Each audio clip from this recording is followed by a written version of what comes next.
కొన్ని విషయాల్లో బాగుంది, కొన్ని విషయాల్లో ఇది అంటే ఏ విషయంలో బాగుంది, ఏ విషయంలో కొంచెం తక్కువ అనిపించింది? రైతుల విషయంలో చాలా మంచిగా చేస్తున్నాడు ప రేవంత్ రెడ్డి గారు. ఇక మిగతా ఇక రోడ్లు కొన్ని చాలా పాడైపోయినాయి. రోడ్లు సరైన శ్రద్ధ తీసుకోవట్లేదు రోడ్ల మీద.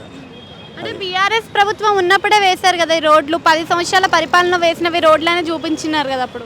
అవునమ్మా, బీఆర్ఎస్ ప్రభుత్వం ఉన్నప్పుడే వేశారు. కానీ ఆ రోడ్లని రిపేర్ చేయడం బాధ్యత కదా. వచ్చిన 2 సంవత్సరాలు అవుతుంది, కానీ ఏ రోడ్డు సరిగా చేయలేదు.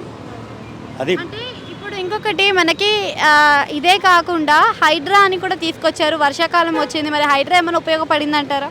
హైడ్రా అంటే 100% కరెక్ట్ అమ్మా ఆయన చేసేది. ఎందుకంటే ఇప్పుడు ఒకరి గురించి చూసుకుంటే 10 మంది సఫర్ అవుతున్నారు. అది 100% కరెక్ట్ అనుకుంటున్నాను నేను. కేసీఆర్కి రేవంత్ రెడ్డికి డిఫరెన్స్ అంటే ఏం చెప్తారు? అది ఈక్వల్ అమ్మా. అంటే ఇప్పుడు కేటీఆర్ చెప్తున్నారు కదా జూబ్లీ హిల్స్ కాకుండా ఇంకా 10 నియోజకవర్గాల్లో బై ఎలక్షన్స్ పెడతామని, అవే ఛాన్సెస్ ఏమైనా ఉన్నాయంటారా? నేను చెప్పలేనమ్మా అవన్నీ.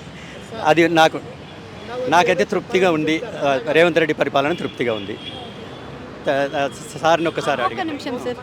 ఏం లేదు, లాస్ట్. ఇప్పుడు రేవంత్ రెడ్డి పరిపాలన విధానంలో మార్పులు ఏం కనిపించాయి అసలు మీకు? రేవంత్ రెడ్డి పరిపాలనలో మార్పులు అంటే అమ్మా, నా వ్యక్తిగత అభిప్రాయము, అభివృద్ధి